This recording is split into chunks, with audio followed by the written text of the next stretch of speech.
বন্ধুরে আমার, ওই তুফানজলকে ওই ছেলেগুলা মেরে আবার হোটেলের মধ্যে ভাত খাওয়াইয়া জিজ্ঞেস করতেছে খাবার কেমন হয়েছে।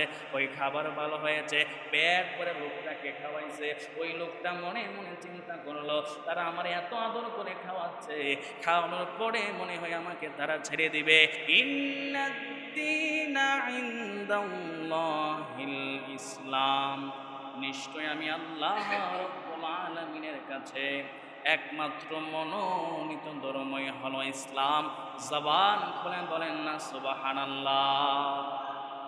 এই জন্য আমার নরসিংদীর বাবারা, আমার পীরপুরের বাবারা, আমার যুবক ভাইরা, আল্লাহ রাব্বুল আলামিনের কাছে একমাত্র মনোনীত ধর্মই হলো ইসলাম। এই জন্য যুবক ভাইরা, আমরা মুসলমানের ঘরের মুসলমান হয়েছি, মুসলমান ঘরে আমরা জন্মগ্রহণ করেছি। এই জন্য জবান খুলে বলেন, আমরা খুশি নাকি বেজার?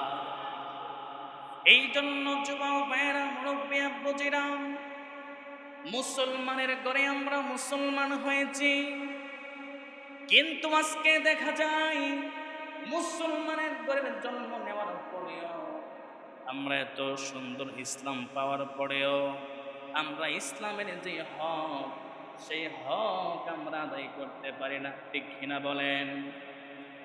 আমার নবী, আপনার নবী রাহমাতুল লিল আলামিন, আমার নবী হাদিস শরীফের মধ্যে বলেন, মান সালিমাল মুসলিমুনা মিন লিসানিহি ওয়া ইয়াদিহি, সেই প্রকৃত মুসলমান যার হাত দ্বারা এবং জবান দ্বারা অন্য মুসলমান ভাই সব সময় নিরাপদে থাকে। জবান খুলে বলেন ঠিক না বেঠিক? আমার নবী রাহমাতুল লিল আলামিন নবী হাদিস শরীফের মধ্যে আমাদেরকে জানায় দিয়ে, আমার উম্মতের দলে না, তোমরা শোনো, সেই প্রকৃত পক্ষে মুসলমান যার হাত দ্বারা, যার জবান দ্বারা অন্য মুসলমান ভাই নিরাপদ থাকে। এই জন্য আমার যুবক ভাইয়েরা, মুরব্বী আব্বুজিরা, ইসলাম ধর্ম শ্রেষ্ঠ ধর্ম। আমার নবী বলে দিয়েছেন, সেই প্রকৃত মুসলমান যার হাত দ্বারা অন্য মুসলমান ভাই নিরাপদ থাকে। কিন্তু আপনারা সকলে জানেন, গতকালকের একটা ঘটনা, আমার একটা ভাই, আমার নাম তাফাজ্জুল মুস্তাফা, ওর নাম হলো তাফাজ্জুল, সে ঢাকা ইউনিভার্সিটিতে পড়তো।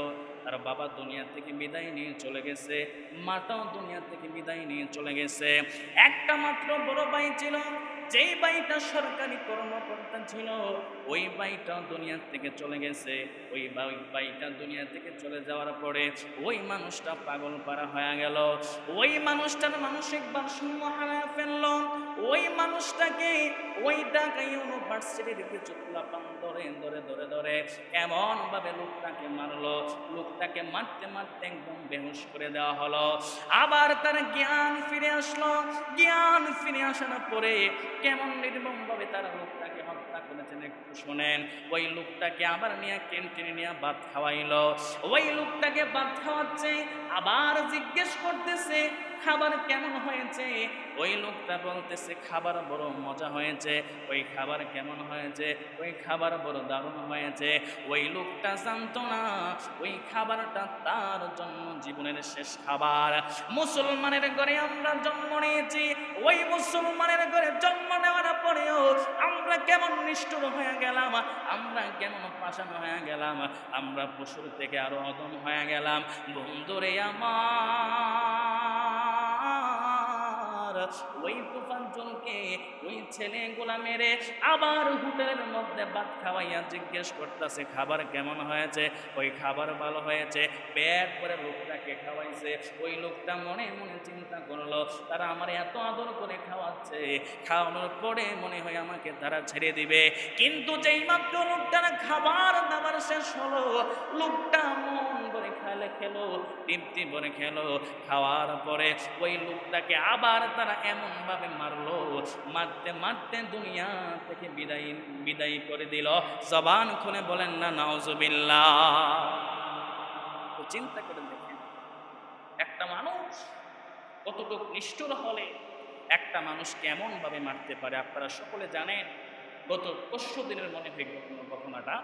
আমার একটা ভাই, আমার নাম তাফাজ্জুল, ওই লোকটার নামও তাফাজ্জুল। আমি যখন সোশ্যাল মিডিয়াতে আমার কাছে ভিডিওগুলো আসে, ওই লোকটাকে যে মারতেছে সেই ভিডিওগুলো যখন আমার সামনে আসে, আমি তখন মনে মনে চিন্তা করি, ওই লোকটার জায়গায় যদি আমি থাকতাম, না জানি কত কষ্ট হতো। জোরে কোন ঠিক কিনা? ওই লোকটাকে এমনভাবে মারতেছে, তার অপরাধ কি? সন্দেহ।